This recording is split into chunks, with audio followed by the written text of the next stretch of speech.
I am Judge Melanie Williams. All participants, this particular proceeding is being broadcast over the internet as a live stream. And that means any member of the public can watch it. It's also being recorded. All defendants, you have an absolute right to remain silent. Anything you say regarding the facts of your case can and will be used against you. You also have the right to an attorney. Those are the rights to which I am referring when I ask if you understand your rights. What is my SAP reset date? Oh, I'm sorry. SAP reset date will be March the 30th. So those who receive a surety bond today or a cash bond will be reset to that state all-purpose calendar. And those who receive a signature bond will be reset for the notice. All right, let's begin. Who do we have first at courtroom 2?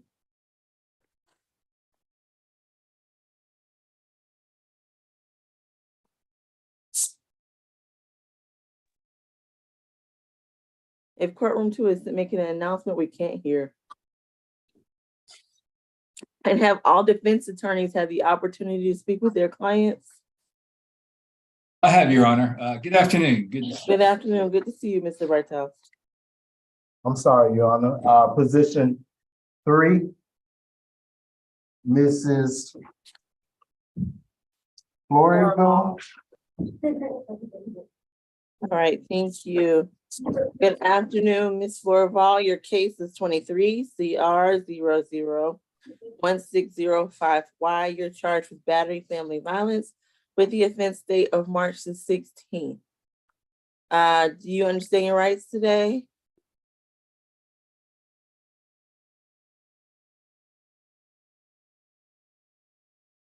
Okay, yes. Before we do that, I see Mr. Fisher. Mr. Fisher, who do you represent? Judge, I represent Thomas Lee, L.E. I was told. He's been removed from our calendar, I believe. I think he was sent up to felony. Can we confirm that? I already was. Yes, Judge, I'm sorry. This is Ms. Lewis. I just looked it up. His charge was NOD for the reckless conduct. Oh, it was dismissed. Okay. All just right. for that charge, but he's in there for other charges. That's correct, Judge. Just wanted to confirm that charge was dismissed. Yes, and does that conclude your business? That concludes my business. Short and sweet. Take care. Have a good Thanks, weekend. Judge. You too. Thanks. Okay. Bye. Bye-bye. All right, Ms. Florval, did you understand your rights? If you can go over them for me, please. You have a right to remain silent. You have a right to an attorney. Do you understand those rights? Yes. All right. Can I have her history, please, Mr. Howard? Is Mr. Howard here? He's coming on. Okay.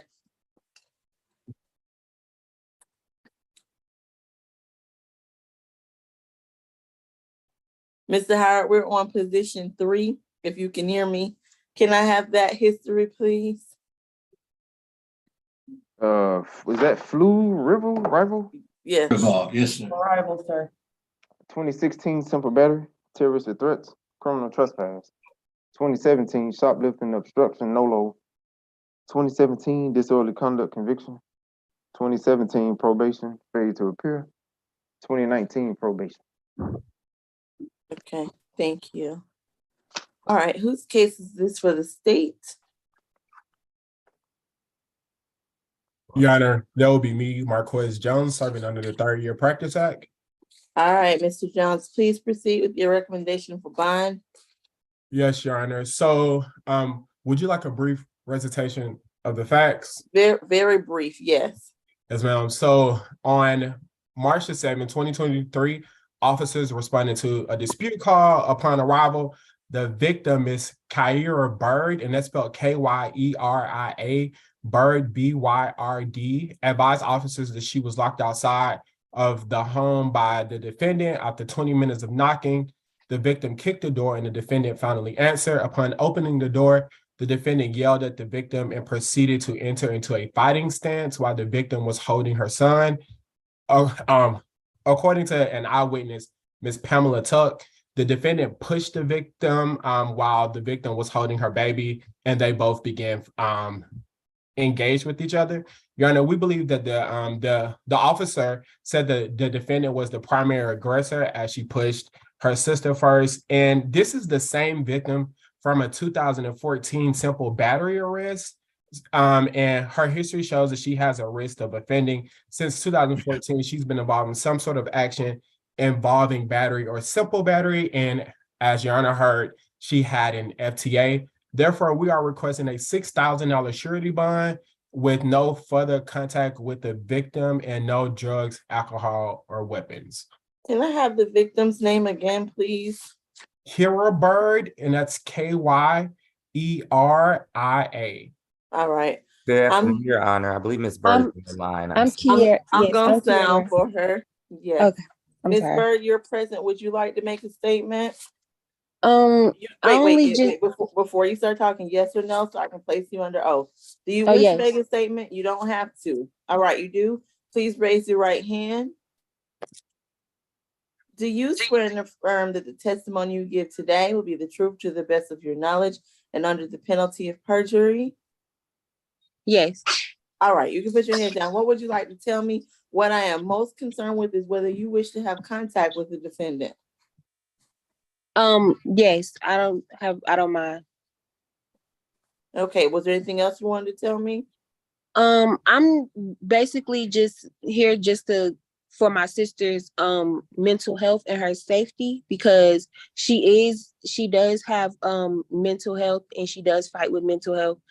She's supposed to be on her medication, but she hasn't been on her medication like she's supposed to. So I was wondering if there's anywhere that they can appoint her to a mental facility so she can get back on her medicine and get back on the right track. Okay, let's not speak anymore about that, but I think I have an idea of the situation. Okay. All right. Thank you, Ms. Bird. I appreciate you coming to court, making your statement. Mr. Bartels? Yes, Your Honor. Ms. Bird, we also appreciate you coming to court. I just did want to clarify the living situation with Ms. Florival. Are y'all staying in the same housing unit or not? Mr. Bartels, your sound is going up and down. We didn't catch the end of it, I think. Yeah, my question was if Ms. Bird and Ms. Florival are living in the same housing unit or not. Okay, Ms. Bird, are you still Ms. Bird? present? Ms. Bird, Yes, do you live with the defendant? Yes. Okay, so your sister lives there with you and you have no problem with your sister returning home? No. All right. Go ahead, Mr. Bartels, please proceed. I don't have any other questions for Ms. Bird right now, Your Honor. Right, but if you'd like to give your position. Regarding bond, Your Honor, yes, I have spoken with my client about her situation and the bond factors that the court would take into account. I'm advised that she is employed full-time. She actually works 2 jobs. She works at the Kroger, I'm informed, as well as working at a Circle K. I'm also advised that she recently obtained a commercial driver's license. So she is doing those things to move forward positively. She does dispute the allegation that she was the primary aggressor, but we understand that is an issue to revisit on down the road.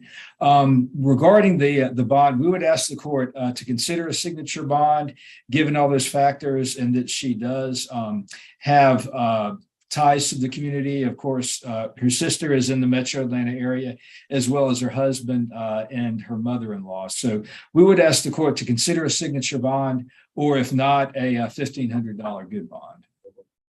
All right. Anything further, Mr. Jones or Mr. Bartel, before I make my decision? Yes, Your Honor. Given what Ms. Bird just said, we will also request a mental health evaluation and any necessary treatment based upon those results. Also, we want to object to the no further contact, given that this is the second time that this particular defendant has struck or battered Ms. Bird. We think that they have a tendency of being violent. So you're saying you object to no further contact, or you're saying you object to no further violent contact? No, we object to the no further violent contact, which means that Okay, just making sure. Okay, understood, Mr. Jones. Well, Your Honor, appreciate it. I guess I would have something to say about that, but I would wait to hear what the court's order is first. Okay, at this time, defendant will receive a $3,000 surety bond. She's to have no further violent contact with the victim in this case. I'm not gonna order the stay away. Additionally, she's to have no alcohol, drugs, or weapons as a condition. Is there anything further? With regards to the mental health evaluation, Your Honor? I made my decision. Yeah, Okay, thank you. I will not gonna order that at this time. All right, anything further, Mr. Bartels, Mr. Jones? All right, best of luck to you. Who do we have next? Position one, Ms. Collins. All right, good afternoon, Ms. Collins. Your case is 23 CR 001620J.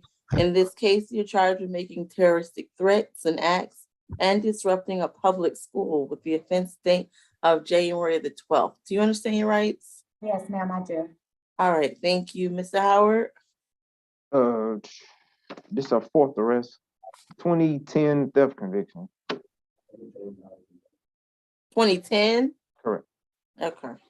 That was the last time? I think so. Otherwise, it wasn't a conviction. I didn't see Okay. anything dealing with what she charged with. Okay. Okay, thank you. Mr. Jones, please proceed if this is your case. Yes, Your Honor. So on January 12th, the defendant walked into 10795 Rogers Circle, which is River Trail Middle School, at approximately 4:10 p.m. And upon arrival, she used verbally abusive language towards his staff members in the office. The defendant did not abide by the visitor's protocol, and she exited the front office without a visitor pass, headed directly for our victim. I'm going to spell her name for the record because I don't want to butcher it, but it's RRCCI, and last name is Justice. I do believe she may be on the call, so I'll ask that the judge sound for her at the appropriate time. Upon exiting the front office, the defendant headed directly towards the connection hallway, which is where the victim classroom was located. Upon arriving to Ms. Justice's classroom, the defendant said, "I'll beat her," cuss word, and "don't be scared now." The entire incident was witnessed by another teacher, Mr. Frederick Egert, and that's first name is Carmen spelling, last name is Egert, Eggert, and the victim's daughter. Given who the victim is and her child still been a student at the school, we are concerned about the intimidation of the witness. And this arrest does make her a multi-state offender.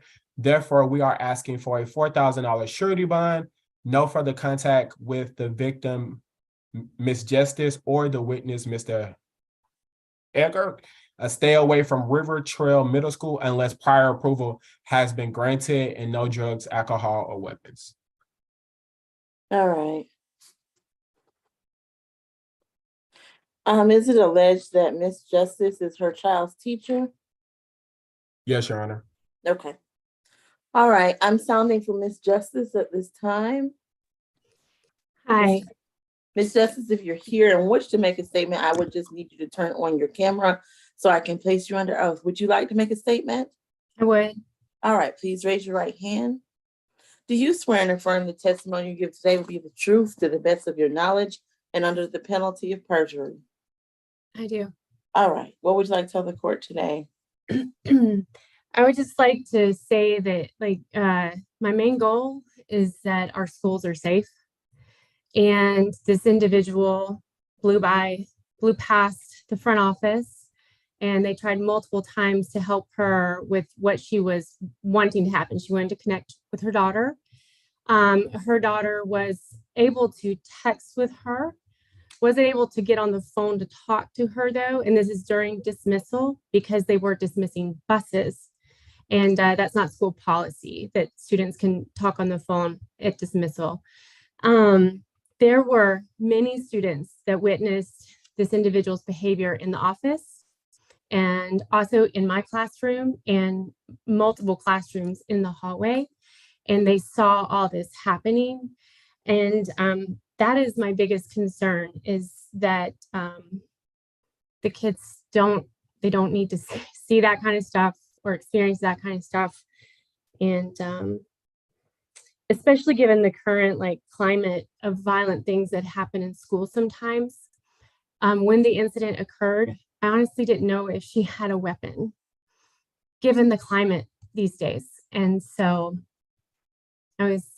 I guess that's all I have to say. All right, thank you, Ms. Justice. I appreciate you making that statement. All right, Mr. Bartels, would you please proceed? Yes, thank you, Your Honor. Ms. Justice, hi. Can you hear me? Yes, I can. Yes, thank you. I'm Paul Bartels. I'm with the Public Defender's Office. I represent Ms. Collins for the purposes of this hearing. It looks like from the paperwork I have, the incident date, this was January 12th. Is that correct? Yes. Okay. And have there been any problems since then with Ms. Collins? So she came to the school the next morning.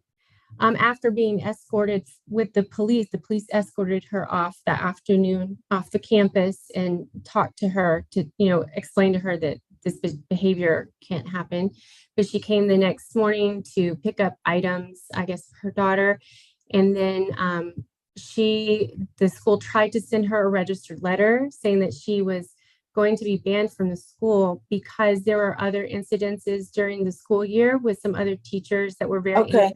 Ms. Justice, yes, I think we're okay. I think we've all got the flavor of that. All right. Okay. I just have one other question. Very Ms. quickly, Justice. Mr. Bartels. So I don't want to get too far into the evidence. This is just a bond hearing, okay? I understand, Your Honor. Was there a tornado or severe warning? There was. On that day? There was, and the students were being released in accordance with that. All right, that's all I have, Your Honor. All right, thank you. Ms. Bartels, please give me your recommendation for bond. Yes, Your Honor. Well, the court's heard from pretrial. It appears that her last arrest, Ms. Collins' last arrest, was over 13 years ago. I think her history can be described as minimal. I have discussed this with Ms. Collins. As Ms. Justice had indicated, there was a tornado warning this day, and Ms. Collins was very concerned about her daughter's safety. There was some difficulty communicating with her daughter, and that's why she was really concerned. And she will acknowledge in retrospect that, perhaps the situation could have been handled better. And she realizes that. But given all that and given her minimal history, the fact that she is employed, she works for a subcontractor for Delta Airlines full time. She's a leave coordinator for them. She has cousins and her two daughters that live in Georgia. She's lived in Georgia for approximately 6 years. So she does have ties to the community. My understanding is that, Ms. Collins is very aware that there is a provision in place where she can't come back to the school. My understanding is unless she calls ahead of time and gets their approval, if there's some sort of meeting that's necessary. So she is aware of that. So given all that, we would ask for a signature bond. All right. Mr. Jones, would you like to add anything since I did allow Mr. Bartels to ask questions of the witness? Nothing further, Your Honor. All right, thank you. At this time, defendant's going to receive a $2,500 surety bond. It'll be $1,500 for count 1 and $1,000 for count 2. She's to have absolutely no contact with Ms. Justice or Mr. Eggert. If she needs to come to the school, I am going to order the stay away. However, she can return if she has prior approval to do so. Additionally, Ms. Collins is to have no alcohol, drugs, or weapons as a condition of that surety bond. And as a reminder, she'll be reset to state all purpose on the 30th of March. Is there anything further from either party? No, Your Honor. All right. That concludes your case, Ms. Collins. Best of luck to you. All right, who do we have next? Position 6, Ms. Marshall. All right, good afternoon, Ms. Marshall. Your case is 23 CR 001607G. In this case, you're charged with failure to obey signs or control devices and DUI less safe. Do you understand your rights? Yes, Your Honor. All right.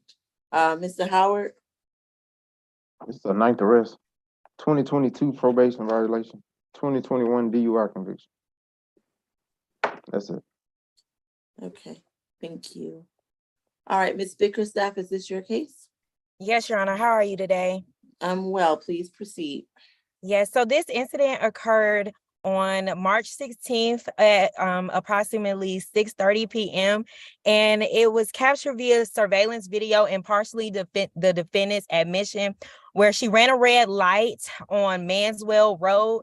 The location of the incident is 850 Manswell Road. Because the defendant ran the red light, it caused her to hit another vehicle.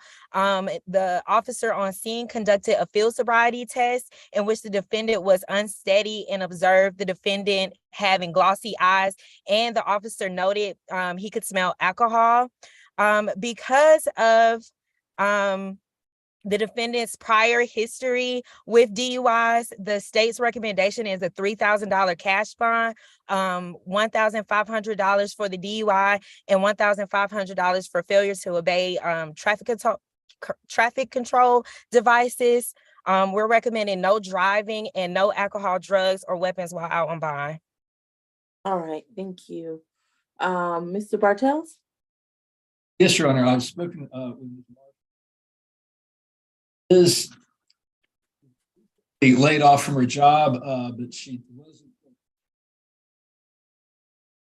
advised that she is. Mr. Bartels, you're cutting in and out of audio. I'm getting, part of what you're saying, and I'm not sure if it's me or if let me see if it's my sound. Well, I'm off-site, Your Honor. I'm actually at the office building, so I apologize. Can y'all hear it now?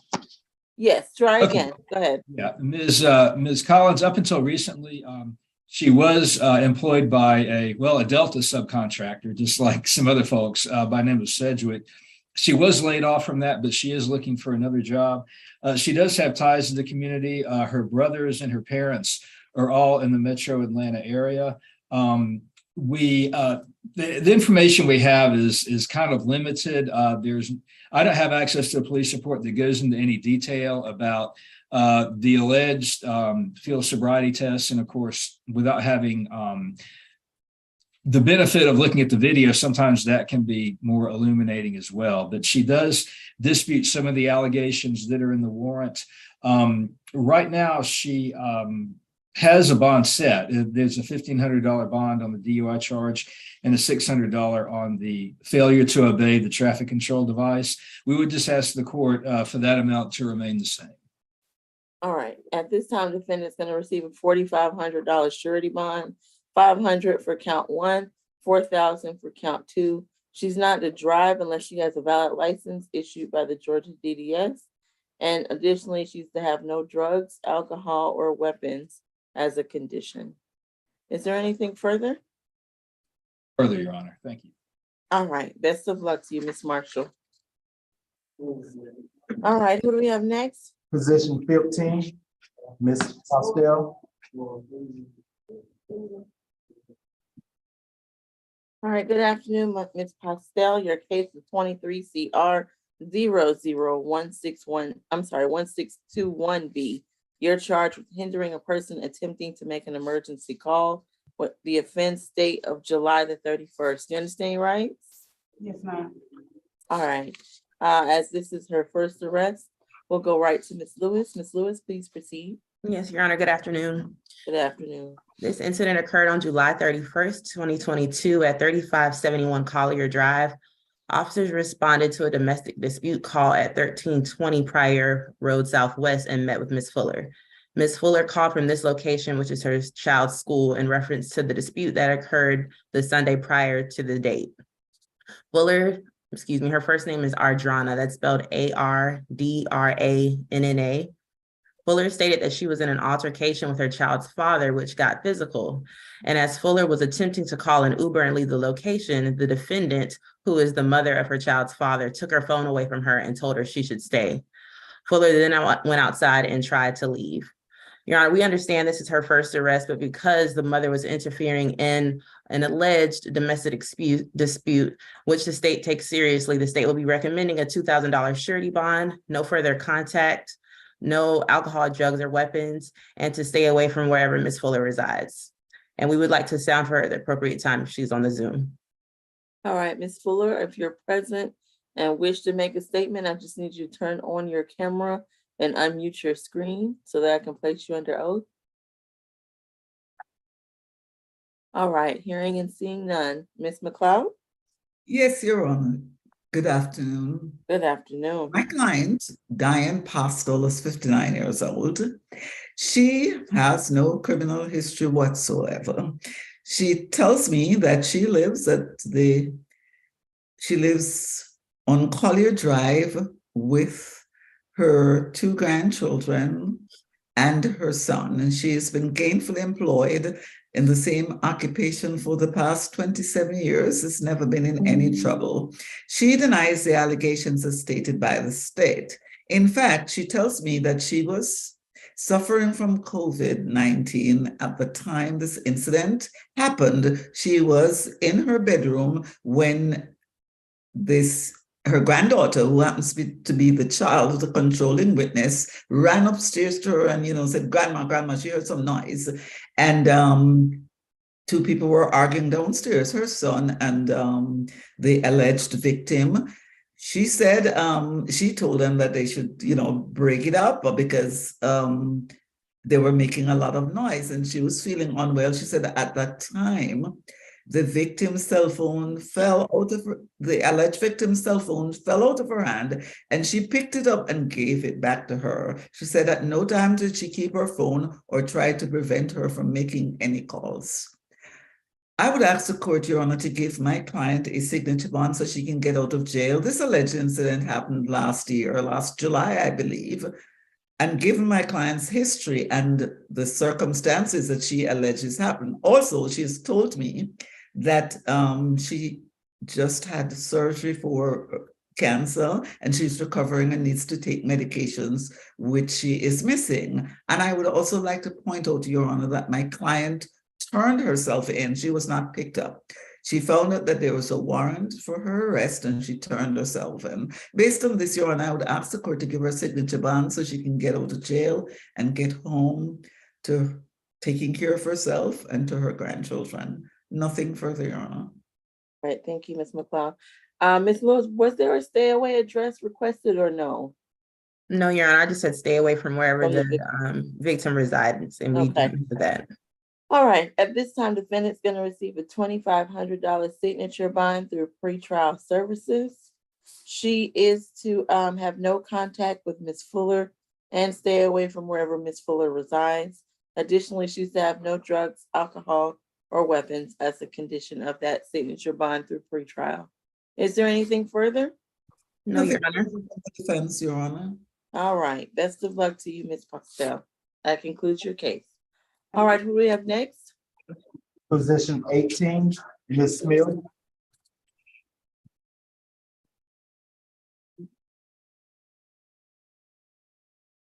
All right, Ms. Smith, your case is 23 CR 001616E. You're charged with having an obscured or missing license plate with the offense date of March the 16th. You understand your rights? Yes. All right, Mr. Howard, can I have the history, please? So 4th arrest. She got a battery DV in her history and a theft by deception conviction. Okay. Thank you. Ms. Lewis? Yes, Your Honor. This incident occurred yesterday at 288 Ralph David Abernathy Boulevard Southwest. Officers were patrolling this area when they noticed the defendant driving with an obscured tag. The defendant's vehicle had a paper tag on the rear of the vehicle with a dark tint cover, and it only displayed the VIN number. The defendant stated she purchased the vehicle on March 9th and provided the proper paperwork. Your Honor, for these reasons, the state will be offering or recommending a $1,000 signature bond through the jail and no alcohol, drugs, or weapons. That was what the court was inclined to do. Ms. McLeod, do you have any objection to that? I have no objection to that, Your Honor. All right. At this time, Ms. Smith will receive a $1,000 SOB through the jail. And additionally, she's to have no alcohol, drugs, or weapons. Her case will be reset per the notice. All right. Best of luck to you, Ms. Smith. If Ms. Smith is saying something, I couldn't hear it. No, All right. Position 2, Mr. Cooper.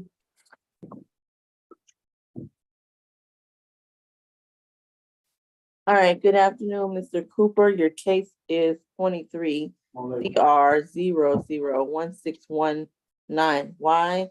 In this case, you're charged with criminal trespass and willful obstruction, each with the offense date of January the 13th. Do you understand your rights? Yes, Your Honor.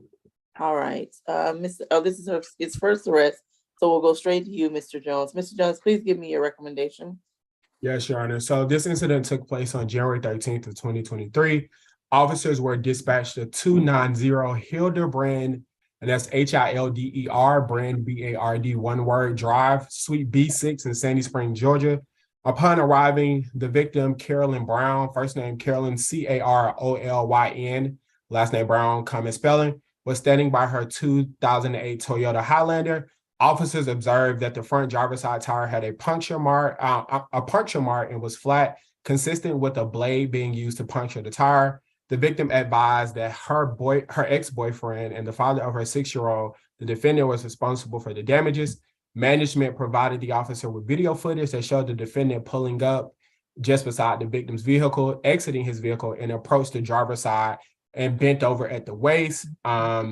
This is consistent with what the officer, with what the victim said the defendant did. The victim gave officers the defendant's address. Officers went to the defendant's address of 4876 Varmont Road, Dunwoody, Georgia. Upon arrivals, officer made contact with the defendant's mother, who stated the defendant was in the bathroom. Officers knocked on the bathroom door, but the defendant failed to come out.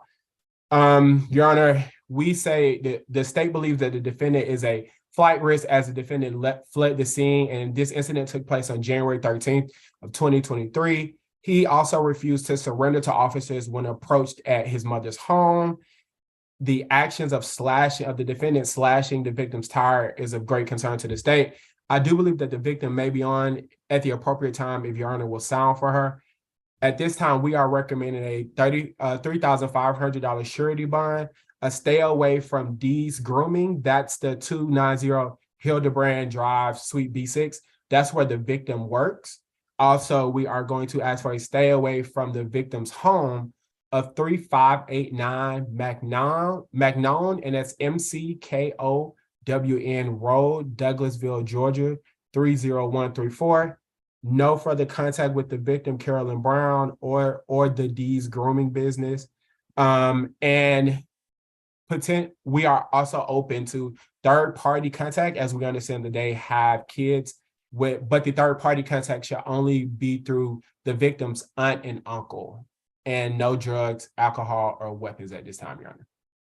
That's a very specific third party. All right, we're gonna sound for Ms. Brown. Ms. Brown, are you present? And do you wish to make a statement? All right, hearing and seeing none. Ms. McLeod, please proceed. Yes, Your Honor. My client is 29 years old. He has been living in the state of Georgia in the Metro Atlanta area for all of his life. He denies the allegations as stated by the state, Your Honor. I will note that my client has no criminal history whatsoever. He doesn't have a problem staying away from the location where this incident is said to have happened. He is also okay with third-party transfer of his daughter, as he is legally her father, and there is a parenting plan in place which gives him parenting time with his daughter every other weekend, and he's okay with the third-party transfer as stated by the prosecution. I would ask the court to give my client a signature bond so he can get out of jail, given that this is his first arrest. He is definitely not a flight risk because he lives here, he works here, and his only child also lives here. Nothing further, Your Honor. All right, defendant will receive a $1,500 surety bond, $1,000 for count 1, $500 for count 2. He's to have no contact with the victim and stay away from both of the addresses previously provided by the state. He can arrange transport of his child through a third party. Additionally, he's to have no drugs, alcohol, or weapons as a condition. Is there anything further? Nothing further, Your Honor. Best of luck to you, Mr. Cooper. That concludes your case. All right, who do you have next? Position 4, Mr. Ford. All right, good afternoon, Mr. Ford. Your case is 23 CR 00160D. In this case, you're charged with theft by taking with the offense date of March the 4th. You understand your rights? Yes, ma'am. Thank you. Mr. Howard, can I have his history, please? 2015 battery DV conviction. 2016 battery DV conviction. 2022 battery DV, cruelty to children, 3 counts. That's open in Superior Court. 22 CP 209-291. All right, thank you. Mr. Jones? Yes, Your Honor. So on March the 4th, 2023, officers were responding to a civil dispute call at 110 Grayfield Lane in Sandy Springs, Georgia. The victim, Savannah Ford Cumming Spelling, advised the officers that early in the day, the defendant left her in Lawrenceville following a physical altercation and headed towards her home. The witness, Mr. Christopher Harold Cumming Spelling, reported that the defendant arrived at the residence around 5 p.m. and the witness opened the door and let the defendant in. Upon entry, the defendant went into the victim's bedroom, walked out of the victim, ramshacked it, searched it, walked out of the victim's bedroom with a handful of items and left the apartment. Those items include two iPhones, a laptop, and a Chimes debit card. Your Honor, we are extremely concerned with this particular defendant's risk to reoffend.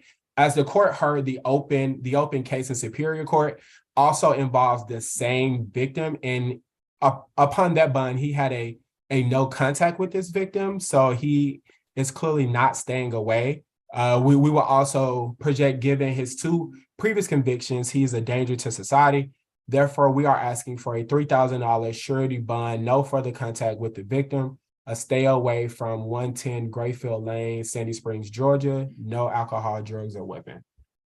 All right, what was the victim's name again, Mr. Jones? I apologize. No problem, Your Honor. It's going to be Savannah Ford, and let's see. Ms. Ford, are you present on this Zoom conference and wish to make a statement?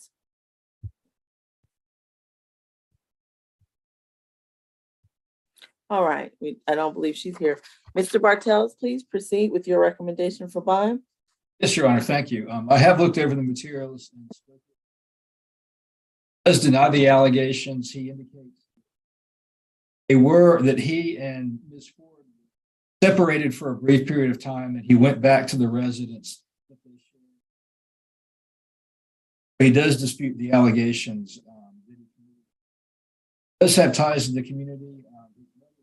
Father live in the area, and he's actually living with them right now. So no further contact order would not. Up until about 3 weeks ago, he was employed full time. He was doing warehouse work on an assembly line.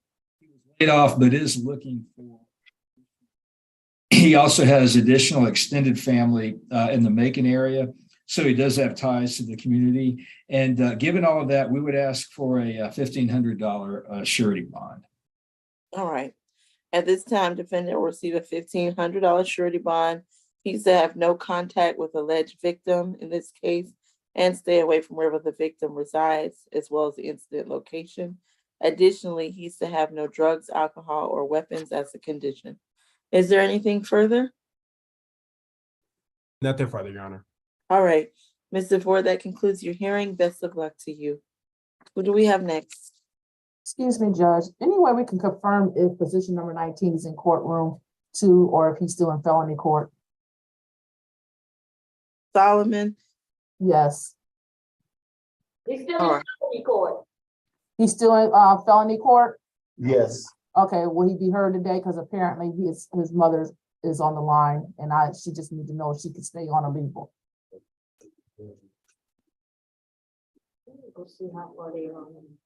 Will he be appearing at the felony court? Yes, he will. Okay, thank you. All right, can we please continue? Who do we have next? Position 5, Mr. Hunter. All right, Mr. Hunter, your case is 23 CR 001501J. In this case, you're charged with homicide by vehicle and failure to maintain lane, each with the offense date of March the 22nd. You understand your rights? Yes. All right. Mr. Howard, can I have history, please? It's a third arrest, 2018 DUI. All right, thank you. Mr. Walker, is this your Good case? afternoon, Your Honor. How are you? Good to see you. Long time. Please Long proceed, Mr. Walker. Yes, Your Honor. On March 22nd, 2021, APD responded to the intersection of Stone Hogan Connector and Hogan Road.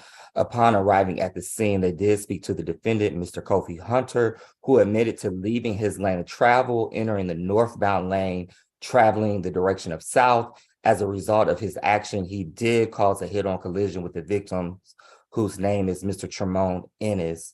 The victim was transported to Emory Healthcare Facility. From there, he was transported to Emory Hospice or Emory Long-Term Care. He was diagnosed with a traumatic brain injury, broken ribs, and a broken femur. He was in a coma for about 6 months as a result of this incident. I would like the court to know that Mr. Ennis did have his child in the car at the time of this incident. And I want the court to take note that at the time of this collision, the defendant was wanted out of Fulton County for a DUI and a reckless driving. So the defendant does have a history. In addition, subsequent to this incident, the defendant was cited for doing a 95 and a 55. And that was in, let me check my notes. I believe that was in January of this year. Again, the victim's son was in the car at the time of this collision. He did pass away as a direct result of Mr. Hunter's reckless actions on that day. I believe that Mr. Ennis's wife is on the line. Her name is Mrs. Climbs. At the appropriate time, we would ask the court to sound for the victim's wife. With that being said, due to the defendant's past, due to the defendant being wanted for a DUI and a reckless driving, due to him being cited for doing a 95 and a 55 just 2 months ago, we are asking for a $5,000 cash bond on the homicide by vehicle or vehicle homicide and a $2,500 cash bond on the failure to maintain lane. Again, I believe that the victim's wife is on the line and her name is Mrs. Climbs. I would ask the court to sound for her. All right. I'm sorry, what the 95 and the 55 you said was this year, Mr. Walker? This year, January of this year, Your Honor, in Fulton County. Is there a disposition available on that, or is it? It's still open. Any, do you have the other aspects of the driving history, Mr. Walker? The DUI that he was wanted for at the time of this incident, that case is closed. I believe that was a not guilty, but I think it's still important to note because he was wanted on an FTA for that case. So that speaks to the defendant's tendency to respond or not to respond to the court's orders and report to court because he was wanted. And that was a 2018 case. And this incident happened in 2021. Well, and he showed up for court on that for trial. And hold on 1 second, Ms. Bartos. The 2018 was a conviction? It was not a conviction, Your Honor. Okay. It was an FTA at the time of this incident in 2021. Okay. I just wanted to clarify that point. All right. The 2022 case is still open. Okay, that part makes it clear. Thank you, Mr. Walker. Ms. Climbs, if you're present on this Zoom conference and wish to make a statement, I'd like the opportunity to place you under oath. Yes, ma'am. All right, please raise your right hand. Do you swear and affirm the testimony you give today will be the truth to the best of your knowledge and under the penalty of perjury? Yes. All right, you can put your hand down. What would you like to tell the court?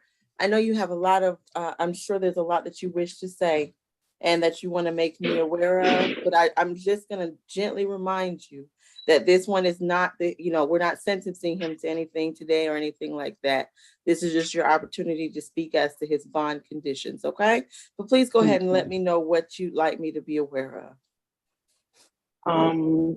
Just even how the whole situation was handled, even though he had a warrant for his arrest at the scene of the accident, a field sobriety test was not done considering that he had a warrant for his arrest for DUI. I'm totally against that. And like I said, this is basically his third offense in regards to reckless driving. He does not understand like how his actions have impacted my family, my children, myself. I just feel like even with the government, it's like he's getting a slap on the wrist because he was just arrested for the same thing, and he was able I have to object. I think this is going beyond. Your Honor, there's no scope that the victim can speak to. Anything that the victim would like to let to the court. She can continue. Go ahead, Ms. Johns. Go ahead. I'll hear from her. Go ahead, Ms. Chimes. Okay, yes, and as said, I feel like he has been just given a slap on his wrist. Like you said, 2 months ago, he was just released for the same reason. And we would not be in this hearing today if it had not been for me. The officers, nobody has followed up with me in regards to see how my family was doing, what was the condition of my child. My child broke his leg. My husband, who was healthy, his life ended because of his actions. If I had not followed up, if I had not reached out to the solicitor's office, if I had not reached out to the DA office, if I had not done the legwork, we would not be here today on this hearing, because I feel like I have been failed. I feel the system has failed me. All right. I do That's all that I appreciate have you. to say. I appreciate you coming to court today and let me know that, Ms. Chimes. All right. Mr. Bartels, please proceed. I am still having problems with your audio every now and again. I can hear you in the beginning and then you fade out. I don't know. Is anyone else having that problem with hearing Mr. Bartels, or is it just me? It's not you, Your Honor. I am also, Your Honor. All right. So, Mr. Bartels, if maybe when you speak, you keep your head in one spot. Let's try to Okay, hear Your from Honor. you. I tend to move around a lot. I understand. Yeah, I have spoken with Mr. Hunter about this case. He has one conviction, and that is just for no insurance. Is the court has heard the speeding charge is an open case. He went to trial and was acquitted on the DUI charge. So I want to emphasize that. He's from Atlanta, Your Honor. He's lived in Atlanta his entire life. He is employed full-time as a software consultant for Aptitude Software. And his extended family lives in the Atlanta area, including his mother and his sister and his brother. And given all of that, we would ask the court to consider a signature bond. It appears that he would qualify through pre-trials criteria. If the court's not inclined to do that, we would ask for a $3,500 good bond on the first charge, and then the failure to maintain lane, we would ask for a $500 bond. I think that would be sufficient to assure his appearance in court. All right. And Your Honor, before you make your ruling, I'm so sorry, I omitted a conditional bond. If the defendant does have a valid license, we are asking for no driving with the exception to work, school, or medical treatment. And with that being said, I just want to bring that to the court's attention because I did omit that.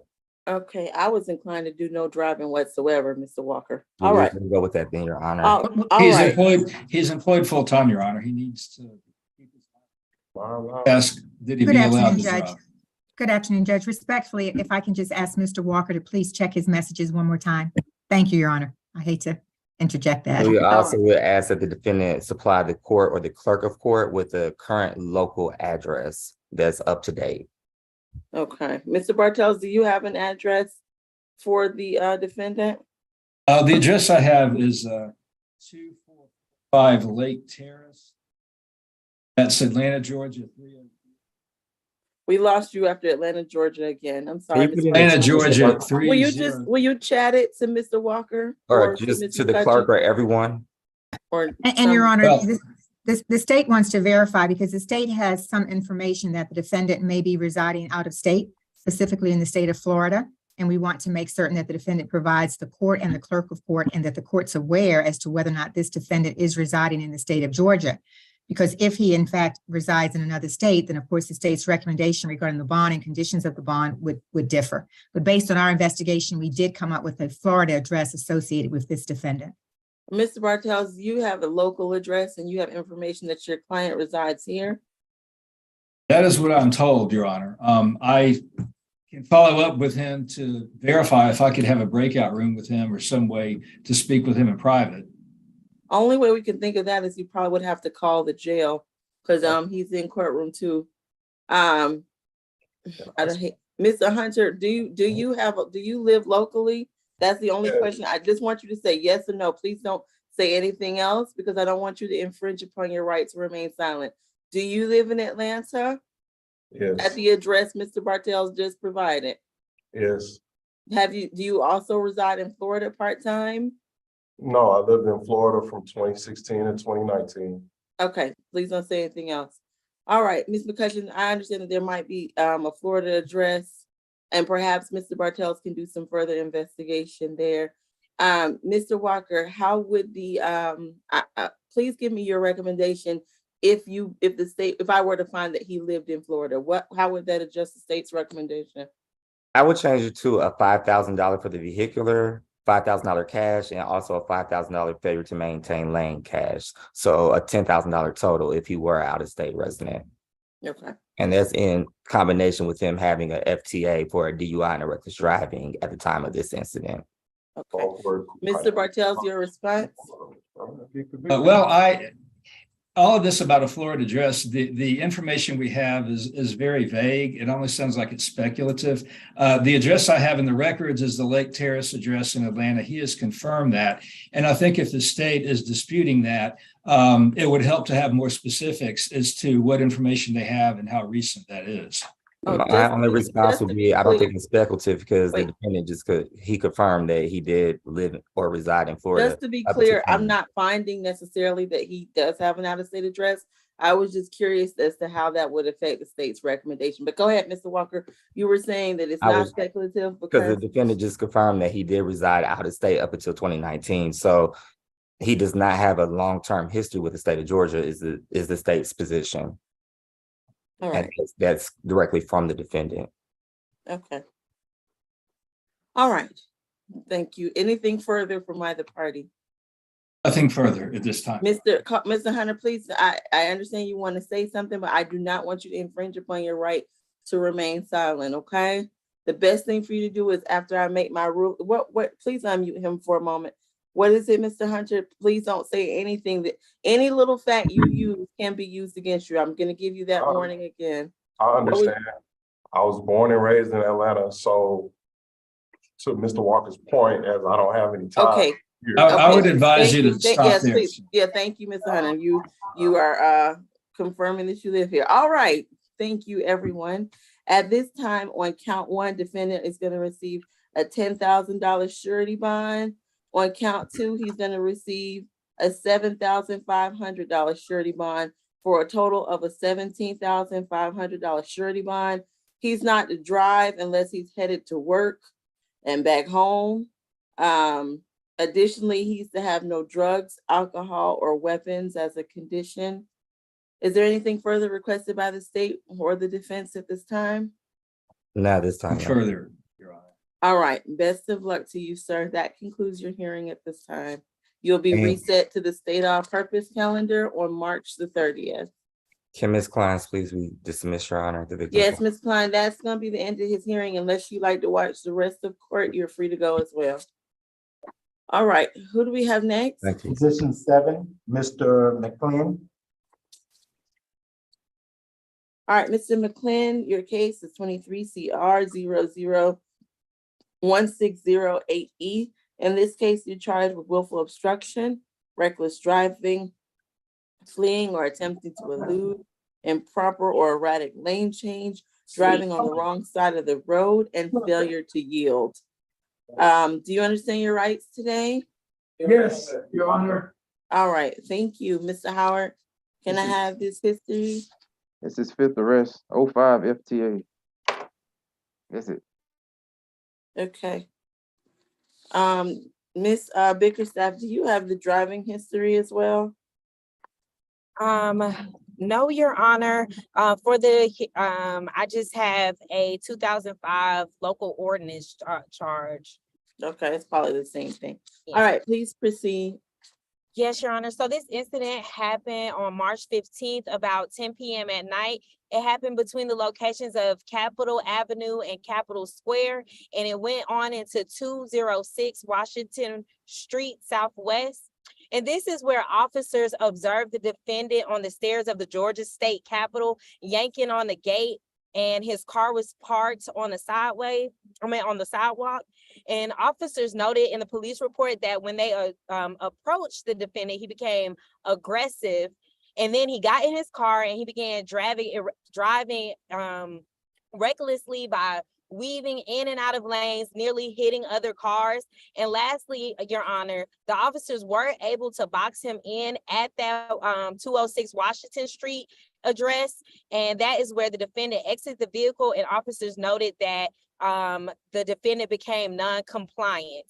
For these reasons, the state's recommendation is a $6,000 surety bond, $1,000 on each charge, and to a stay away order from the state capitol building, and no alcohol, drugs, or weapons while out on bond. Okay, thank you. Ms. Kim, good to see you. Please Good to see you proceed too, Your with your Honor. recommendation. I recommend signature on bond for his charges. They're all driving offenses. Nothing is related to any kind of DUI or anything like that. Your Honor, we would like to recommend for a signature on bond. He is 60 years old and he was born in Alabama. However, he has been living here in Georgia from 1989. Recently, he has been always a driver and he has a clear records until this incident, Your Honor. We would like to, he has a high school diploma, he has 4 years of college, even though he couldn't get bachelor's degree, but he's very educated. He worked for Uber and however, he is qualified for public defender services because of his financial challenges that he's going through right now. So definitely a signature on bond, Your Honor. Thank you. All right, give me one moment.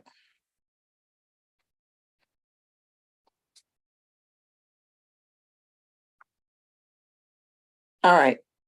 Defendant's gonna receive, I'm terrible at math.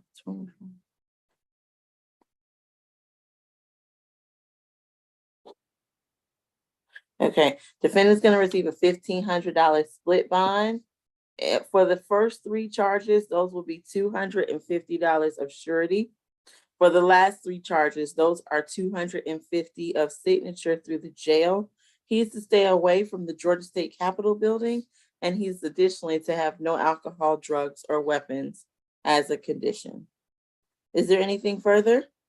Nothing further, Your Honor. Thank you. No, Your Honor. All right, best of luck to you, Mr. McClin. Who do we have next? I'm sorry, what was that total?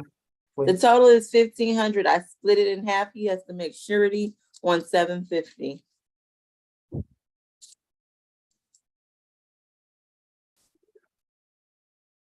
All right. Anything further from anyone? Nothing further from defense. Okay. All right, that concludes your case, Mr. McClin. All right, who do we have next?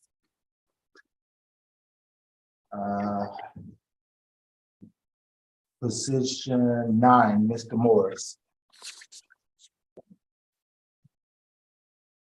All right, good afternoon, Mr. Morris. Your case is 23 CR 001611C. You're charged with battery family violence with the offense date of November the 12th of 2022. Do you understand your rights? All right, Mr. Howard, can I have his history? Who's this? Oh, you have 2 cases, Mr. Morris. He's 9 and 10, correct? 9 and 10.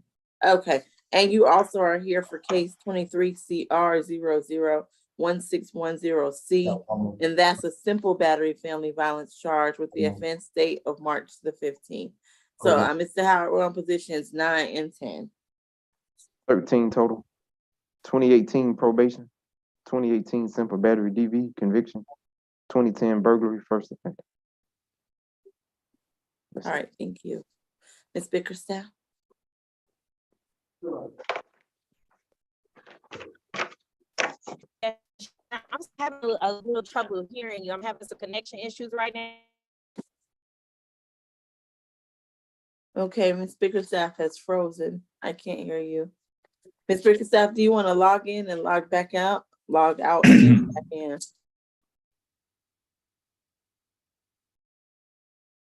Let's give Ms. Bickerstaff a moment.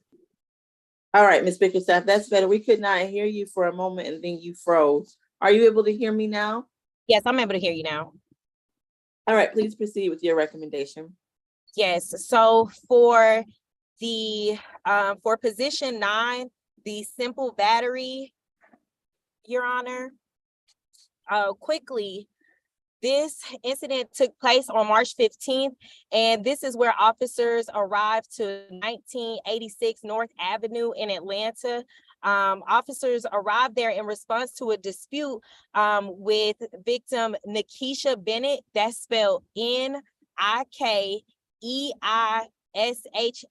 Bennett with 2 T's. Miss Bennett told the officers that the defendant started to punch her. Miss Bennett's older son, Montravius Bennett, advised officers that he heard his mother and the defendant arguing, and when he walked outside of the room, he saw the defendant punching his mother, Miss Bennett, as he held her hair. The officers did not observe any injuries on Miss Bennett for this incident, Your Honor.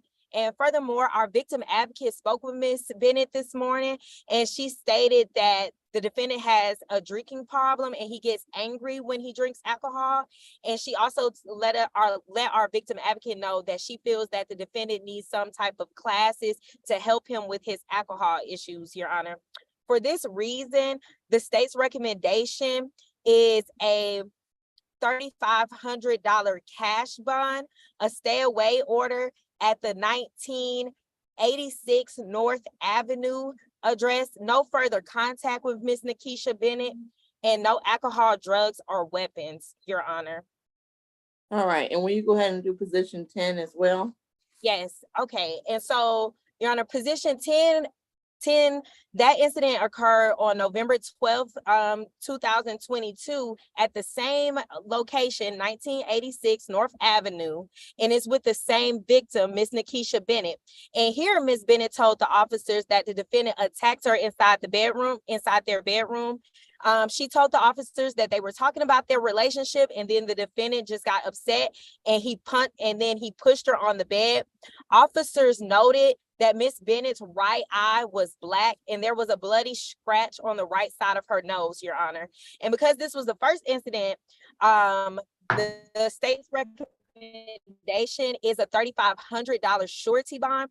And we're also asking for a stay away order for that 1986 North Avenue address, no further contact with Miss Bennett, and as well as no alcohol, drugs, or weapons.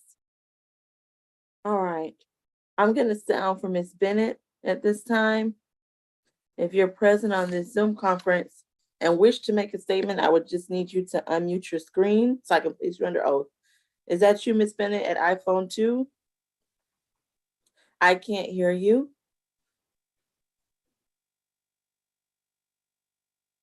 I would need to place you under oath. So we do need to be able to hear you and see you. Judge, she may have to restart her video because her audio is not connected. Okay, there should be she can't hear me, so if there's no point in me explaining. Miss She can hear you, but you can't hear her. She can hear us. Okay, so Miss Bennett, you may need to sign off and then sign back in temporarily. Oh, there it says connect into audio. There we go. Miss Bennett, try to say something now. We still can't hear you. You need to turn up your volume, ma'am. Check on your volume.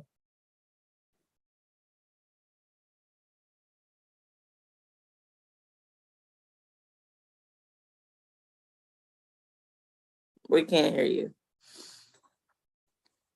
Why don't you try to sign all the way out, and then I'll let Mr. Bartell speak in the meantime. So sign out and sign back in. Then we'll hear from you, Ms. Bennett. Mr. Bartels, please proceed. Yes, Your Honor, thank you. I have spoken with Mr. Morris and looked over the information that's available. He does dispute the allegations. He indicated the victim was the primary aggressor in these two. On down the road, but that is his position. He does have ties to the community judge area. His family, including his mother and stepfather, live in the Paul, you going in and out again. Yeah, we can't hear you. His mother and stepfather live where, Mr. live in the Bartels? metro Atlanta area. He is employed full-time with automation staffing as well, Judge. So he does have ties to the community and employment. He did advise me that he and Ms. Bennett do not live together at this time. So a no further contact order would not be an issue there. So given all that, we would ask for a $2,500 good bond on the battery case, which I believe would be number 10, and a $1,500 good bond on number 9, the simple battery case. All right, thank you. I see you're back, Ms. Bennett. Yes, ma'am. All right, please raise your right hand. Do you swear and affirm the testimony you give today will be the truth to the best of your knowledge and under the penalty of perjury?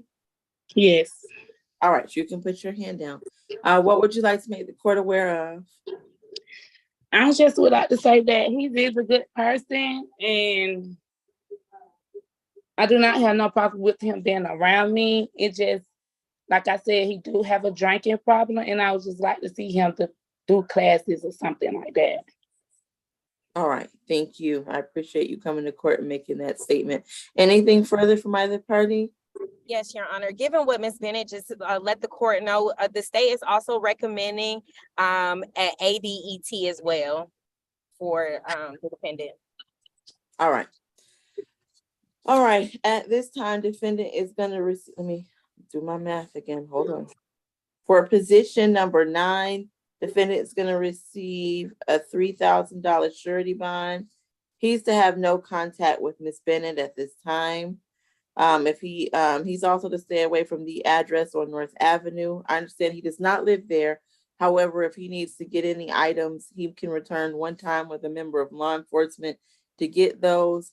Additionally, he's to have no alcohol, drugs, or weapons. On count number 10, he will also receive a $3,000 surety bond. He is to have no contact with Ms. Bennett and stay away from the address as well with the same provisions. He can return one time with a member of law enforcement. Additionally, he's also to have no alcohol, drugs, and weapons as part of that case. He will be reset to state all purpose, whereby at the time, contact and other aspects of this bond can be revisited. Is there anything further? From defense, Your Honor. All right, best of luck to you all. And Ms. Bennett, that does conclude his case at this time. So you are free to go unless you would like to remain with us. All right. Okay, thank you so much. All right, thank you. Who do we have next? Position 8, Mr. Miller. All right, good afternoon, Mr. Miller. Your case is 23 CR 001609. You're charged with DUI and driving and making an improper or erratic lane change with the offense date of March the 16th. You understand your rights? Yes, ma'am. All right, thank you. Because this is his first arrest, we'll go to Ms. Lewis. Yes, Your Honor. This incident occurred yesterday at Georgia 400 northbound. Officers noticed that the traffic signal that regulates the traffic on Georgia 400 was crashed into and laying on the ground. They also noticed the defendant's sedan was crashed into the concrete barricade, which separates Georgia 400 northbound and southbound, leaving his vehicle horizontal, blocking 2 lanes. Once the officer approached the defendant, he smelled a strong stench of alcohol coming from his breath, and his eyes were bloodshot and watery. Multiple witnesses and firefighters who were on scene also noticed a strong scent of alcohol on the defendant's breath. Officers asked the defendant had he been drinking, and he said no. And he also declined the field sobriety test, Officers asked the defendant to step out the vehicle and asked if he was injured, to which defendant said no. The defendant, however, was unable to stand on his own and was swaying and falling forward. Your Honor, even though this is the defendant's first arrest, because he stated he had not been drinking when it was clear he probably was, the state is requesting that his current bond remain as set. That bond is a $2,500 surety bond with $1,500 on count 1 for the DUI and $1,000 on count 2 for the lane change. No alcohol, drugs, or weapons, and no driving without a valid license. Nothing further, Your Honor. All right, thank you. Ms. Kim? Yes, Your Honor. Mr. Miller is recommended for signature on bond, and he is 35 years old, and he's very educated, Your Honor. He has successfully completed master's degree after graduating from high school. He had a scholarship to go to Columbia University in New York. He studied Bible, religious, and American history.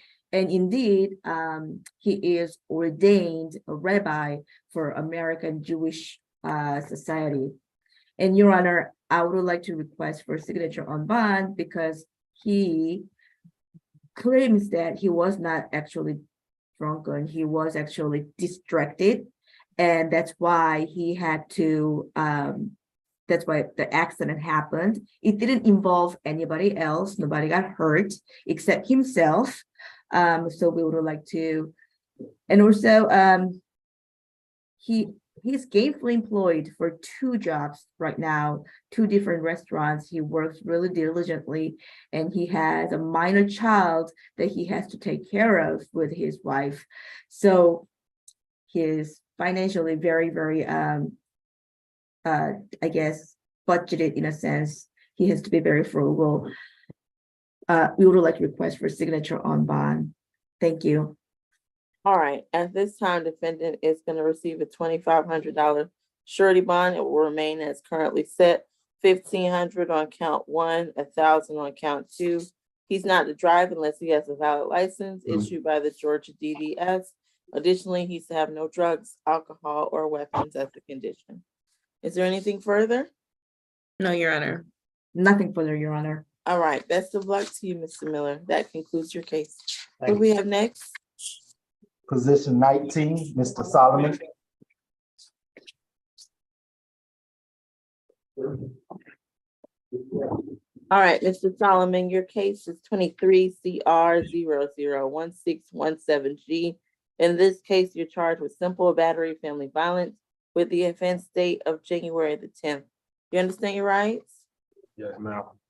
All right, Mr. Howard, can I have his history, please? A moment.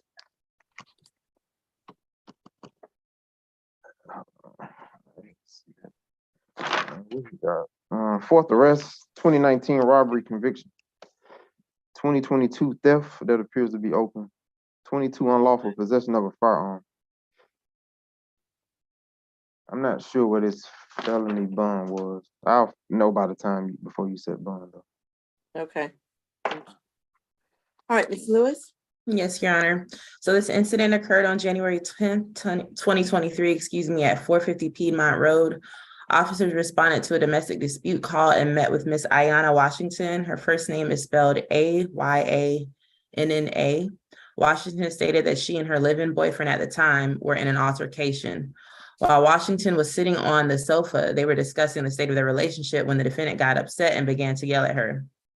Washington attempted to leave the room and grab her phone when the defendant snatched the phone, yelled at her, and spit in her face.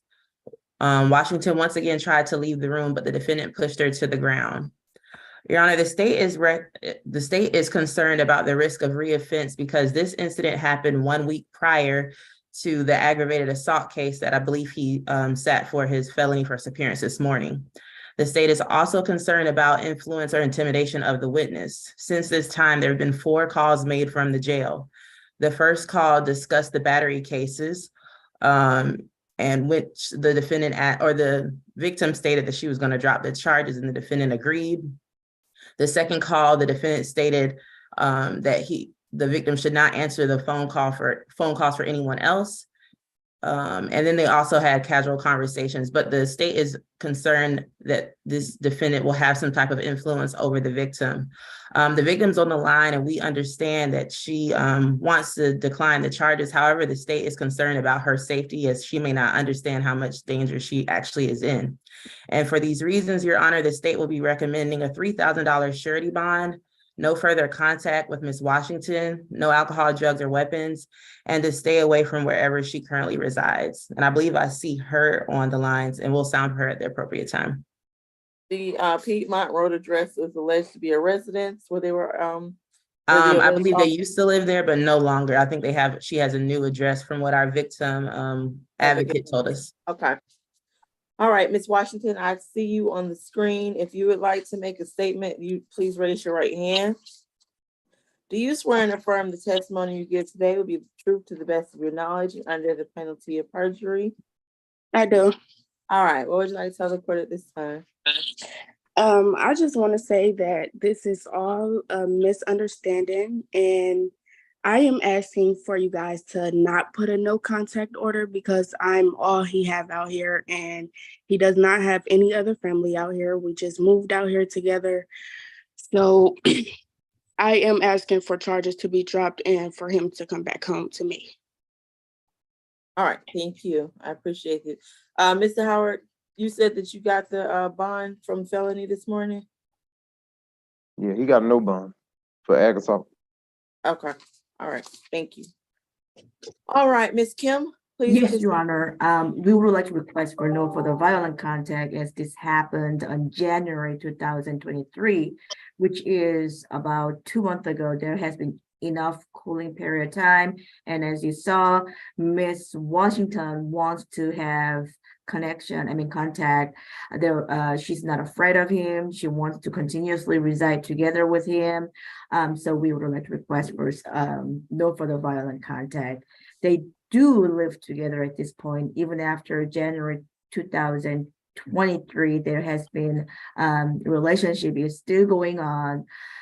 And he is not currently he's kind of afraid that he lost his job by now. He was working as a mover for the moving company. He completed GED. He's only 21 years old, and he's been here in Georgia only for like 5 months. And I believe that he is, as Miss Washington said, she's the one who has to help him out to get out of the jail if he doesn't go get anything else. But Your Honor, and besides, at the felony charge, he got no bond, so he cannot go anywhere, Your Honor. And so we would like to request for a signature on bond. That's it, Your Honor. Thank you. And Your Honor, I would like to add one thing. Ms. Washington, who called the police in the incident that happened in January? Probably a neighbor or something. Okay, it was not you, because I believe per the report, it says it was you who called the police.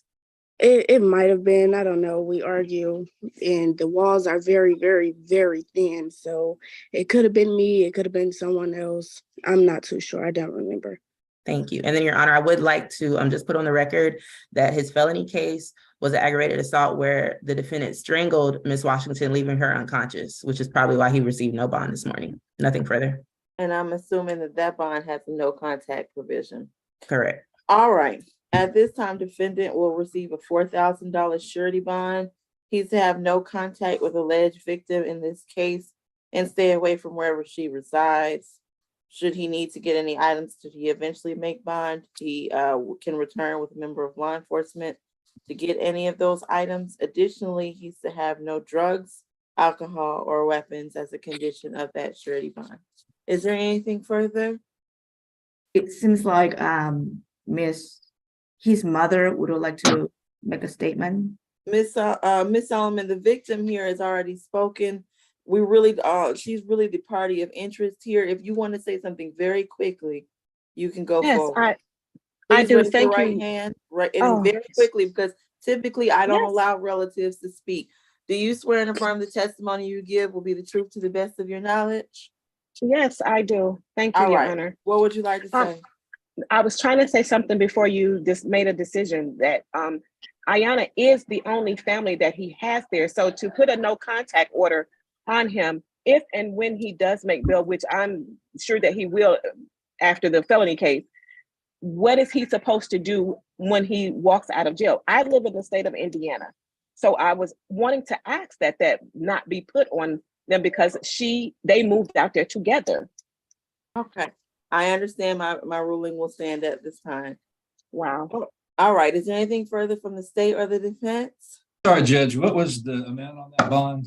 $4,000 surety. Nothing further, Your Honor. And consistent with the felony bond, I adopted the same provisions. All right. Best of luck to you, Mr. Solomon. That concludes your case at this time. All right. Who do we have next? Position 12, Mr. Nimes. And Your Honor, he also is sitting at position 11. I'll be covering, and I believe Ms. Bickerstaff is doing 12. Oh, you all gave each other. I didn't realize they were That was both on not there. ideal. Okay. So I guess we'll have to do them one at a time, unlike how I normally like to do them. All right, Mr. Neem, your case is 23 CR 001612A. Your charge in this case that will be handled by Ms. Bickerstaff with giving false information, obstruction. Oh, actually 2 counts of giving false information and 1 count of obstruction. Do you understand your rights? Yes, ma'am.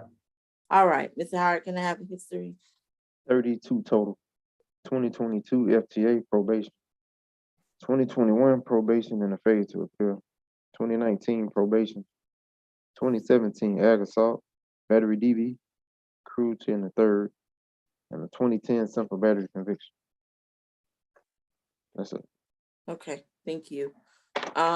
Ms. Bickerstaff, oh, this one is yours, Ms. Lewis? Yes, Your Honor. Okay, Sorry. it's all right. Ms. Lewis, please proceed. Your Honor, I believe this is a bind over, so I really don't think this should be heard on this calendar. It should be placed on the SAP calendar. Is that? That's what we believe. That's why it was split up that way. Yeah, Ms. Lewis, can you confirm? Yes, Your Honor. We were, because looking at that too, when we were initiated, it came down as initiation with the same jail case. So yes, technically it should be going on an SAP. And so position 11 should not be on this calendar.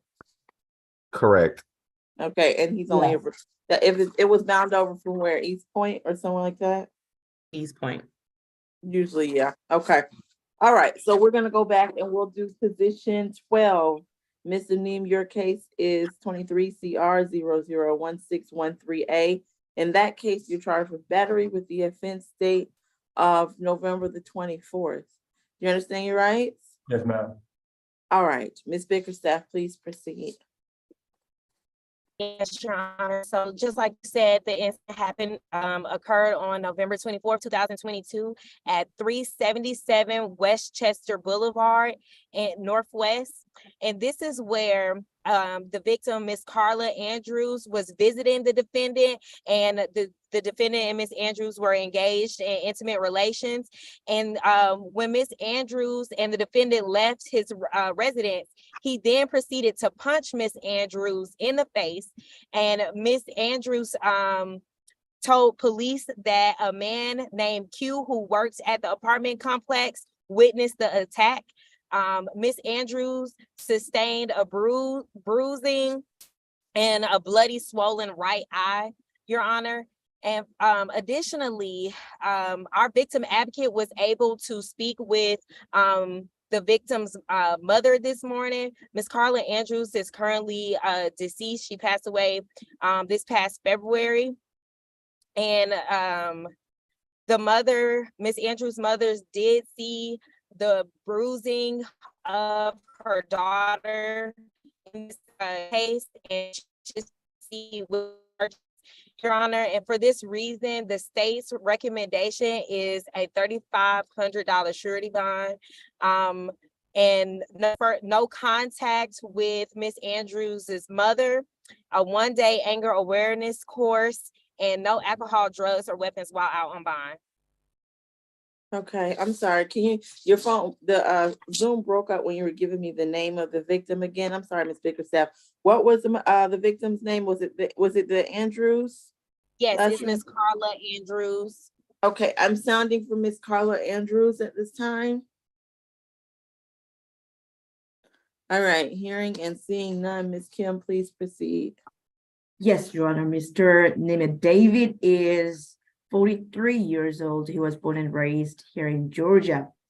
He has not been employed for about a year. He's trying to find a job, but it has been very, very difficult for him. Currently, he is homeless. He completed up to 10th grade, and then he got GED. Your Honor, I believe that having a stay away, I mean, we understand it's okay. We have no objection to stay away from 377 West Chest Boulevard, the incident location. And I feel very, very sorry to hear that Miss Carla Andrews was deceased this last February 2023, but not contacting her mother is a little bit too much, because her mother is not related to this case, and whatever she said is all hearsay, Your Honor. So we would like to request for just stay away, and then Right. I just want to clarify one point. The mother, I was trying to sound for the mother. The mother's last name was Andrews as well. Is that correct, Ms. I Bickerson? believe the mother's last name is Andrews as well. I'm looking at my notes right now. That I didn't mean to sound for the young lady who's no longer with us. I was trying to sound for the mother to see if she was on there. Can I have her name, please? And I'm sure if she was here, she would make a statement, but I still want to. I'll get it for you and I'll put it in the chat. Your Honor. Okay. All right. I'm assuming that the mom is not here because I'm sure she would have unmuted by this time. Did I interrupt you, Ms. Kim, or were you finished? And I heard that there was no relationship with Miss Carla Andrews with my client, Your Honor. He has 2 minor children at this time with somebody else. So that's all I want to say. Thank you. All right, thank you. At this time, defendant will receive a $1,500 surety bond. He's to stay away from the address on Westchester Boulevard and have no alcohol, drugs, or weapons as a condition. Is there anything further? Judge. Your Honor, mother's name is Dora, D-O-R-A, Slanton, S-L-A-N-T-O-N.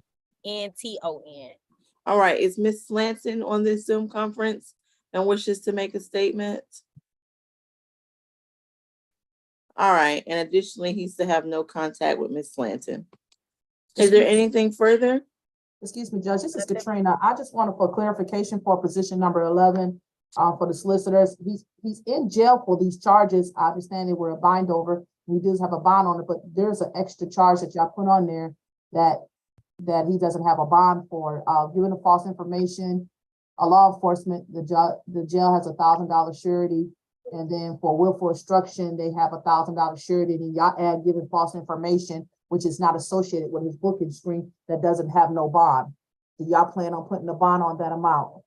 If he's not booked in on that additional charge, I don't think it's necessary to put a bond on The that. case is on what I'm saying for a clerical reason, the case is on the counter. So Ms. Grace is going to have to put something on the counter or there's not going to be a bond order at all, but the case is going to be reset with the other case on the SCP counter in 2 weeks. I'm just wanting to make that clear. Oh, with no bond. Because they're going to ask, the record's going to ask for a bond order or what happened with the case. So I just want to make sure that it's just going to be all reset to the SCP counter. Should we set bond just for that one We can charge? do an SOB jail for that one charge and just keep the bonds as sit on the charges that were Okay. initial charges. That sounds appropriate. Thank you. So change that, the second count to giving to SOB jail.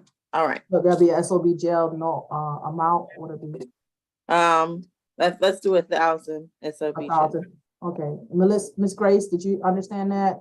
You're still gonna do a bond order, but it's gonna be the bond order for giving the false information and willful obstruction is $1,000 surety, and then the other one be $1,000 SOB through the jail. So you have an order for on your counter. All right. Best Thank of you, luck. Judge.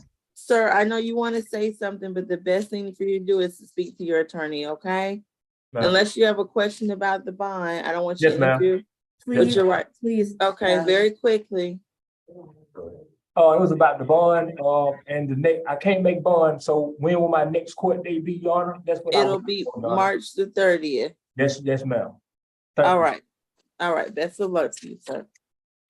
All right. Who do we have next? Position 14, Mr. Peterson.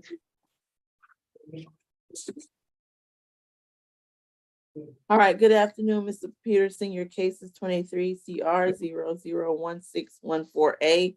You're charged with criminal trespass and giving false information. Do you understand your rights? Yes.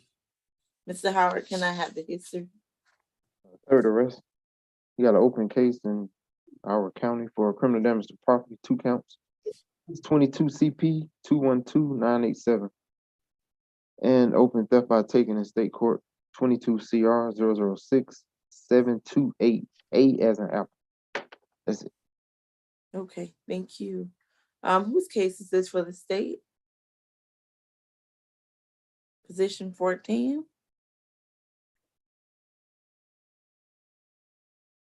I'll take it, Your Honor. 1 second. Hold on. Okay.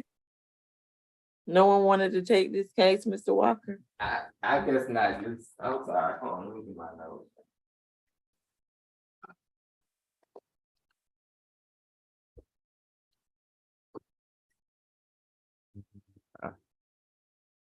I'm just trying to review the calendar. I think Miss Bickerstaff may have had this case and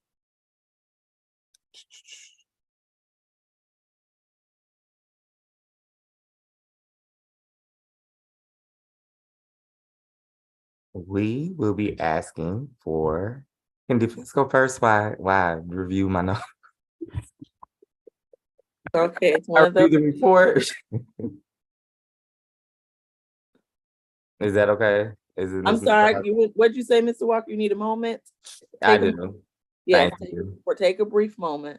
Okay, let me just get. Unfortunately, this is not the type of case where we can listen to a witness or Ms. McLeod in the meantime, so we'll just be on a very, And very. it's position 14, correct?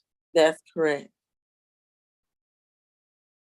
I'm sorry, Your Honor. I'm having such bad connection issues. If you don't mind me, just keeping my camera off so I can stay on the Zoom call. Okay, go ahead, Ms. Bickerstaff. I'm so sorry about that, y'all. But this incident happened on March 15th at about 11 a.m. And then the location is 3100 Gobby Road, apartment 6D at Southampton Estates apartment. And this is where officers met with the maintenance man at the apartment complex, who discovered two men in the empty apartment at Southampton Estates. And when officers arrived and asked whether the men that were there, if their names were on the lease, they replied no. And then when officers asked the defendant his name for identification purposes, he told the officers that his name was Anthony Jenkins. The officer observed the side glass door handle was unscrewed, and the property wants to continue and press charges against the defendant. Your Honor, for this reason, the state is recommending a $1,600 surety bond, $1,000 for the criminal trespass, $600 for the false information to a law enforcement officer. And we're also asking for a stay away order at the 3100 Gobby Road, apartment 6D, the Southampton Estates complex. And we're also asking for no alcohol, drugs, or weapons while out on bond. All right, thank you. Ms. McLeod? Yes, Your Honor. My client is 28 years old. He tells me that currently he is unemployed, although he is seeking employment. He has some college education. He tells me that he attended the Art Institute for 2.5 years, and he has worked on and off in the food industry. As I said, he's currently homeless, Your Honor, and unemployed. So any bond that the court gives him short of his signature bond would be essentially no bond.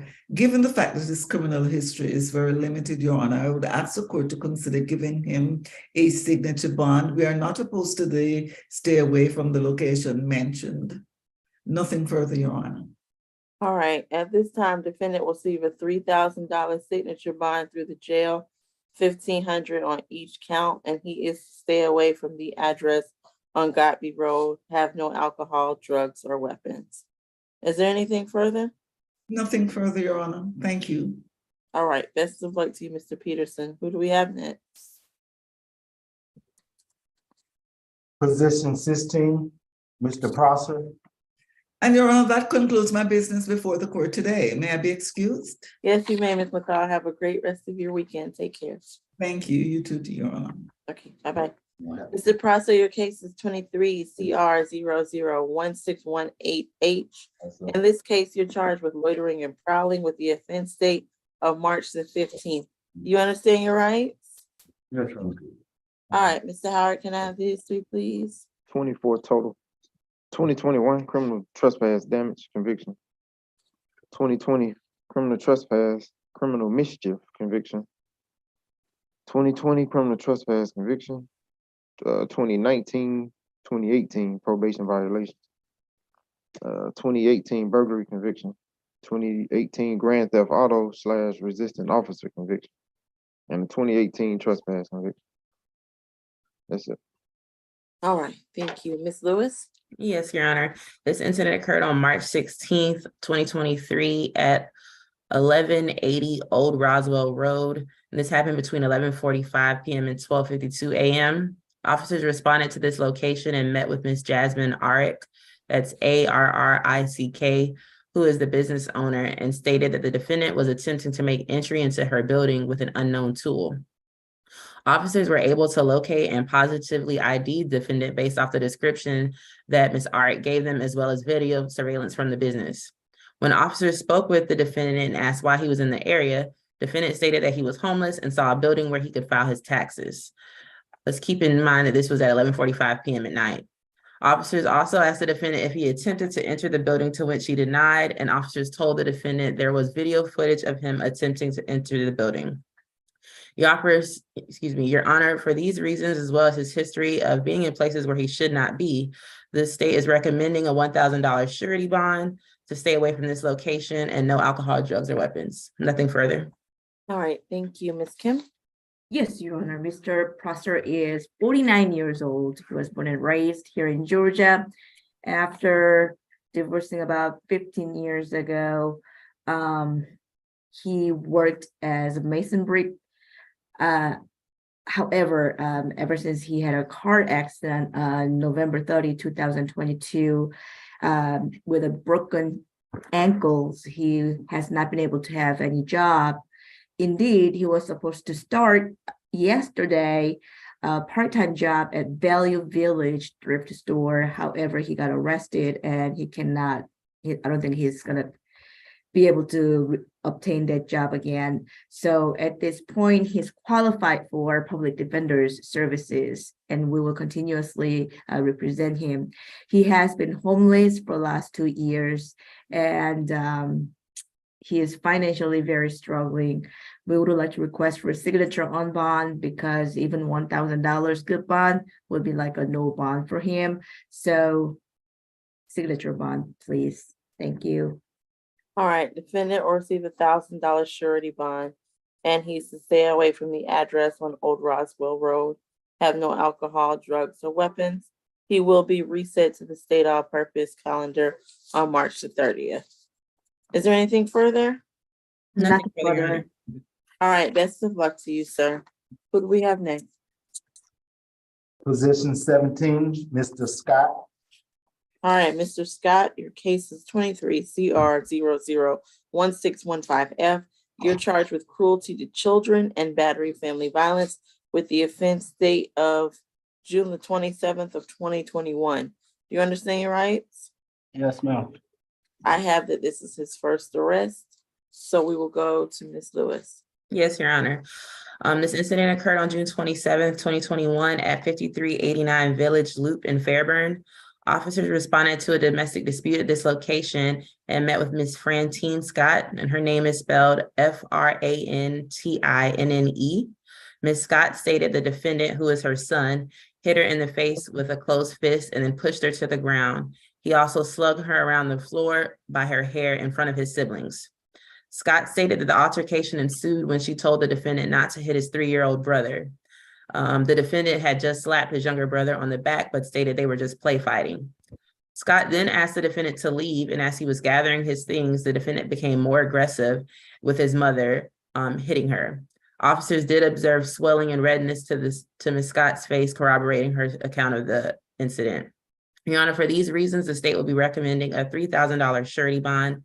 That's $1,000 on the cruelty to children, as well as $2,000 on the battery. No alcohol, drugs, or weapons, to stay away from this location, no further contact, and a 1-day anger awareness course. And we would like to sound from Ms. Scott at this time. What was I'm sorry, give me the amounts again, Ms. Lewis. 3,000 total, 1,000 for count 1, 2,000 for count 2. Okay. All right, Ms. Scott, I see that you're present. If you'd like to make a statement, please raise your right hand. Do you swear and affirm the testimony you give today will be the truth to the best of your knowledge and under the penalty of perjury? Yes, ma'am. Yes, Your Honor. You can put your hand down. What would you like to tell me? I would just like to say this happened back in 2021. That was the first and last time. My son is not a violent person. He does not have a criminal history. He's never been in trouble. We've actually tried to get this taken care of several times. He's been in a couple of car accidents and where the officers held him, but then let him go because South Fulton wouldn't pick him up. We went to the courthouse trying to get this taken care of. We've also attended counseling, 7 counties. He's no threat to me and nobody else. We are a very close-knit family, God-driven family. I just recently went through heart surgery unexpectedly, 4 of them last year, and he was with me throughout the whole entire time. And he's been with me the whole entire time until January the 2nd of this year. Okay. Thank you, Ms. Scott. I appreciate you making that statement.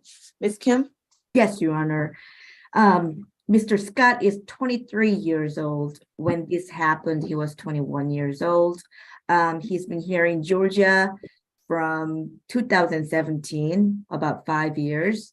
And Your Honor, he was working at Atlanta Distributions, but he's afraid that he is fired by now because he was picked up at Cobb County on March 14, Tuesday, and then he got transferred to Fulton County yesterday. So he missed already 3 days in a row.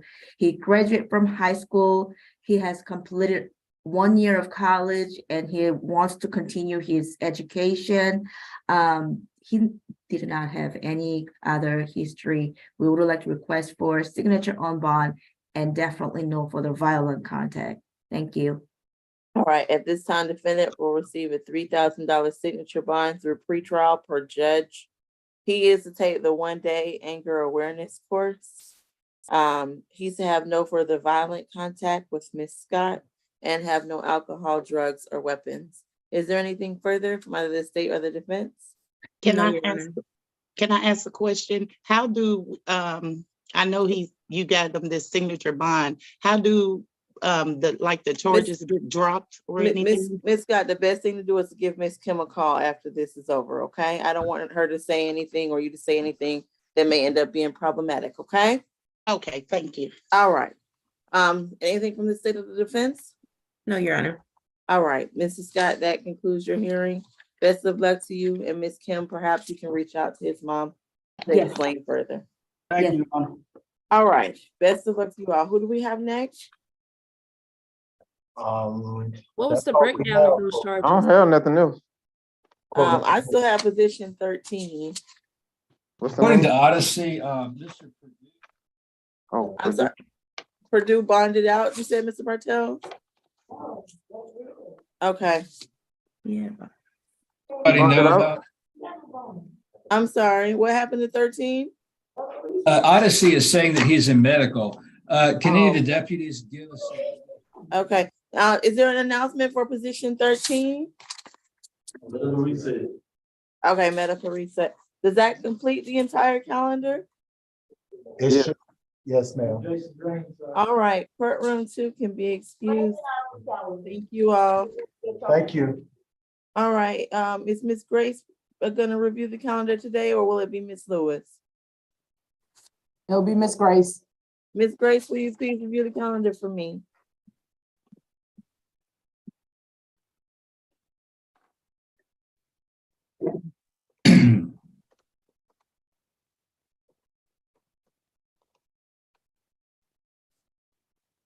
Position number 1 is a $2,500 good bond. Position number 2 is a $1,500 good bond. Position number 3 is a $3,000 good bond. Position number 4 is a $1,500 good bond. Position number 5 is a $17,500 good bond. Position number 6 is a $4,500 good bond. Position number 7 is a $1,500 split.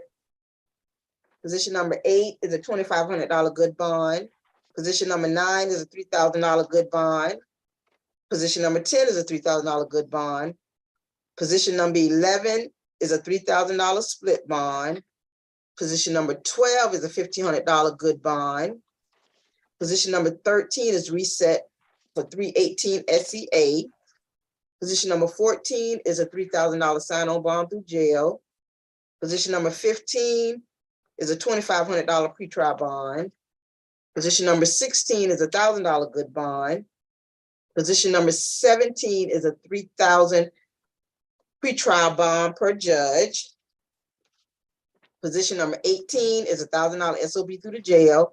Position number 19 is a $4,000 good bond. Any questions, concerns, or comments? And the reset date is what? 3/30. March the 30th. 3:30. Can you repeat position 15, please? Was it 2,500 or 3,000 signature? 2,500 pretrial. Thank you. All right. It was, that's correct. Any other comments, changes, corrections, or questions? Oh, I have. Mr. Howard, you had a question? Or Ms. Bartels? I have nothing else, Your Honor. All right, well, that means we'll be in recess until tomorrow's SCA calendar, at which time I will be presiding. So I'll see some of you all tomorrow. Otherwise, enjoy your weekend. Take care, everyone. Bye-bye. Letting everybody know Kennesaw lost. They lost. Thank Sorry. you.